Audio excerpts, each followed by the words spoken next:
اعتماد کسی بھی معاشرے کی سب سے بڑی طاقت ہے، اور اعتماد انصاف سے بڑھتا ہے۔ جب ہر شخص اپنی اہلیت کے مطابق کردار ادا کرتا ہے، اپنا حصہ ڈالتا ہے، تب معاشرہ متوازن ہوتا ہے، تب معاشرہ خوبصورت ہوتا ہے۔ لیکن اگر معاشرے میں وفاداری کو قابلیت پر ترجیح دی جائے، تعلق کو حق پر فوقیت دی جائے، تب معاشرہ خوبصورت نہیں ہوتا ہے، انصاف کمزور ہوتا ہے۔ جس معاشرے میں حق، احساس اور درد کو سمجھنے کے بجائے اپنی پسند کو اہمیت دی جائے، اپنے ساتھ چلنے والوں کو فوقیت دی جائے، تب معاشرہ کبھی بھی آگے نہیں بڑھتا ہے، تب معاشرہ کبھی بھی ترقی نہیں کرتا ہے، بلکہ معاشرے میں بگاڑ پیدا ہوتا ہے، معاشرے میں انصاف نہیں ہوتا ہے، معاشرہ کبھی بھی اپنے پاؤں پر کھڑا نہیں ہوتا ہے، معاشرہ کبھی بھی کامیابی کی طرف نہیں بڑھتا ہے۔ جو لیڈر اپنی پسند کو اہمیت دیتا ہے، اپنے ساتھ چلنے والوں کو فوقیت دیتا ہے، دوسروں کی تکلیف کو نہیں سمجھتا ہے، مسائل کو حل کرنے کی کوشش نہیں کرتا ہے،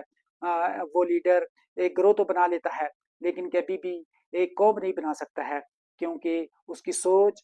کبھی قوم بنانے والی نہیں ہوتی ہے، بلکہ گروہ بنانے والی ہوتی ہے، اور گروہ بنانے والی سوچ کبھی بھی معاشرے کو آگے نہیں لے کر جاتی ہے، کبھی بھی معاشرے کو ترقی کی طرف لے کر نہیں جاتی ہے، کبھی بھی معاشرے کو ایک جامع سوچ نہیں دیتی ہے، کبھی بھی معاشرے کو ایک طاقت نہیں دیتی ہے، کیونکہ اس کی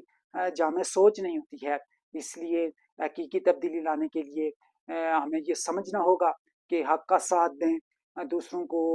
اٹھانے کے لیے اپنا رول ادا کریں، دوسروں کی تکلیف کو دور کرنے کی کوشش کریں، اور اپنے حصے کا کام ایمانداری سے کریں، تب جا کر معاشرہ آگے بڑھے گا، ترقی کرے گا، پھیلے گا، پھولے گا، معاشرے میں خوبصورتی آئے گی، معاشرہ اپنے پاؤں پر کھڑا ہوگا، ترقی کی جانب بڑھے گا، ایک مہذب قوم بن کر آگے بڑھے گا، معاشرے میں انقلاب آئے گا۔ لیکن ہم اگر چھوٹی سوچ کے ساتھ آگے بڑھتے رہے تو معاشرہ کبھی بھی اپنے پاؤں پر کھڑا نہیں ہوگا، کبھی بھی ترقی نہیں کرے گا، کبھی بھی منزل حاصل نہیں کر سکے گا، کیونکہ ہماری سوچ جو ہے وہ معاشرے میں نفرت پیدا کر رہی ہے، ہماری جو سوچ ہے وہ معاشرے میں بگاڑ پیدا کر رہی ہے۔ ایسا معاشرہ کبھی بھی آگے نہیں بڑھ سکتا ہے، ایسا معاشرہ کبھی بھی ترقی نہیں کر سکتا ہے۔ وہی معاشرہ آگے بڑھ سکتا ہے جہاں تمام اکائیاں مل کر معاشرے کو آگے کی طرف لے کر جائیں، تمام اکائیاں مل کر معاشرے کو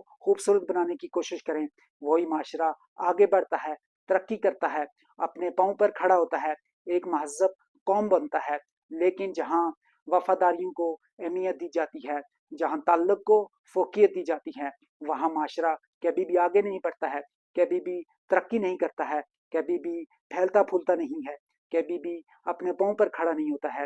اور معاشرہ کبھی بھی ایک قوم نہیں بناتا ہے۔ ایک قوم بننے کے لیے ضروری ہے کہ ہم سب مل کر اپنی سوچ کو وسیع کریں، اپنے حصے کا کام ایمانداری سے کریں، اپنے حصے کے کام کو فرض سمجھ کر کریں، اور معاشرے کو خوبصورت بنانے کے لیے کوشش کریں، تب معاشرہ آگے بڑھ